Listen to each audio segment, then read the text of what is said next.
Welcome to YouTube channel Y R S class में एक बार फिर से आप सभी लोगों का बहुत बहुत स्वागत है। जैसा कि दोस्तों प्रश्नावली 1A में प्रश्न नंबर 10 तक इसके पहले के वीडियो में मैंने आप लोगों को अच्छे तरीके से पढ़ा दिया था।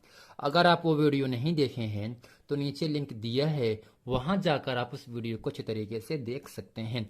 आइए दोस्तों, आज की इस वीडियो में हम पढ़ते हैं प्रश्नावली 1A का प्रश्न नंबर 11। और दोस्तों प्रश्न नंबर 11 आपके सामने यहाँ से कह रहा है 441, 567 और 693 का HCF ज्ञात करने के लिए। दोस्तों HCF का मतलब होता है मास, जिसे कहते हैं हाईएस्ट कॉमन फैक्टर। तो दोस्तों H का मतलब हाईएस्ट होता है, C का मतलब कॉमन होता है, F का मतलब दोस्तों फैक्टर होता है। यानी HCF ज्ञात करने के लिए यूक्लिड विभाजन एल्गोरिथम का प्रयोग कीजिए। आइए दोस्तों इस पूरे प्रश्न को अच्छे तरीके से हम हल करते हैं। अब दोस्तों यहाँ पे लिखेंगे दिया है, क्या दोस्तों लिखेंगे, दिया है संख्याएं। दो संख्या क्या दिया है, 441 कामा 567 और दोस्तों क्या दिया है यहाँ से 693 है ना दोस्तों। अगर दोस्तों हम बात करें यहाँ से तो इन दो संख्या में जो 441 है वो 567 से छोटा है।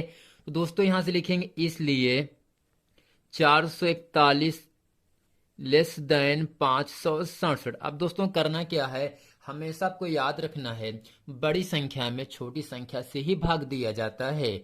अब दोस्तों यहाँ से लिखेंगे इसलिए यूक्लिड, अब दोस्तों यहां से लिखते हैं यूक्लिड विभाजन परिवेशिका के प्रयोग से। अब दोस्तों ये फार्मूला यहां से क्या होगा, इसलिए जो दोस्तों 441 छोटा है उससे भाग करते हैं किसमें, जो संख्या बड़ी हो, अर्थात बड़ा क्या है दोस्तों 567 है ना।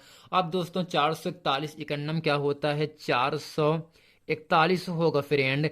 तो 7 में से 1 गए 6, 6 में से 4 गए 2 और दोस्तों 5 में से 4 गए, आपको यहाँ से 1 मिल जाएगा। अब दोस्तों शेषफल का मान 0 नहीं आया है। अगर दोस्तों शेषफल का मान 0 नहीं आएगा तब हम इसके ऊपर का भाजक 441 फिर उतार लेंगे। अब दोस्तों करते क्या है, 126 तिहाइयां दोस्तों होता है 378, 126 तिहाइयां 378 फ्रेंड होता है। और दोस्तों जब 441 में हम 378 घटाते हैं तब आपको यहां से मिलता है 63।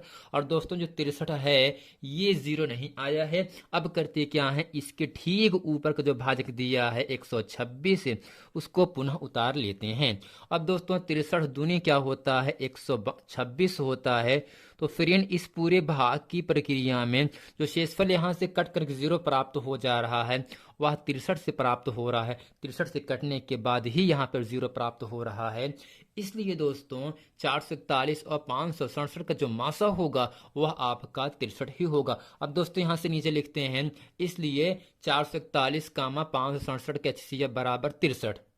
अब दोस्तों इतना करने के बाद जो आपकी तीसरी संख्या बची है 693, उसमें जो मासा आपका 63 आया है उससे पुनः फिर भाग करते हैं यहाँ से। तो दोस्तों यहाँ से लिखेंगे इसलिए 63 और दोस्तों संख्या क्या बचा है यहाँ से 693 बचा है।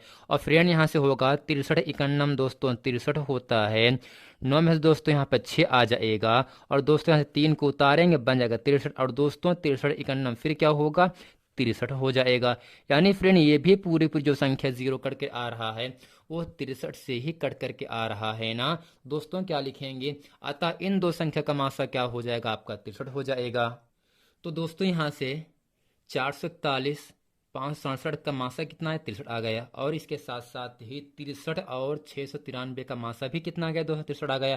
तो दोस्तों कहने का मतलब यही है इन दोनों भाग की प्रक्रिया में जो शेषफल 0 प्राप्त हो रहा है वह 63 से ही कटने के बाद प्राप्त हो रहा है दोस्तों। इसलिए इन तीनों संख्या का जो मासा होगा वह आपका 63 ही होगा दोस्तों। मासा का मतलब ये होता है वह बड़ी से बड़ी संख्या जो दी गई संख्या को पूर्ण रूप से विभक्त कर सके, काट सके, वह दी गई संख्याओं का मासा कहलाता है। तो दोस्तों यहां से लिखेंगे अतः, दोस्तों क्या लिखेंगे नीचे, अतः 441 कामा 567 व 693 का HCF बराबर दोस्तों क्या होगा 63। यही दोस्तों इस पूरे प्रश्न का उत्तर हो जाता है। और दोस्तों मैं ये आशा करता हूँ कि ये पूरा प्रश्न वीडियो आप लोगों को अच्छे तरीके से समझ में आ गया होगा। दोस्तों इसमें आपको इतना ही समझना है। तो इसमें दोस्तों 3 संख्या दिया है। तो पहले मैंने किया क्या, 441 और जो 567 है इसको मैंने ले लिया। अब दोस्तों इसमें जो संख्या छोटी होती है उससे भाग करते हैं, जो संख्या बड़ी होती है उसमें। अब दोस्तों इसमें पूरा भाग कर दिए। और दोस्तों इसके अंत में जो शेषफल यहाँ से 0 प्राप्त हो रहा है वह 63 से कटने के बाद ही प्राप्त हो रहा है। इसलिए इन दोनों संख्या को दोस्तों मासा क्या होगा आपका 63 ही हो जाएगा। और दोस्तों जो मासा 63 आया है और उसके बाद जो संख्या बचा है 693, उसमें पुनः फिर भाग करते हैं। और दोस्तों इस पूरे भाग्य प्रक्रिया में भी जो शेषफल 0 प्राप्त हो रहा है वह भी 63 से कटने के बाद ही प्राप्त हो रहा है। इसलिए इन तीनों संख्याओं को जो मासा होगा वह दोस्तों आपका 63 ही होगा। और दोस्तों उम्मीद करते हैं ये पूरा प्रश्न वीडियो आप लोगों को अच्छे तरीके से समझ में आ गया होगा। मिलते हैं फ्रेंड नेक्स्ट वीडियो में, तब तक के लिए थैंक यू।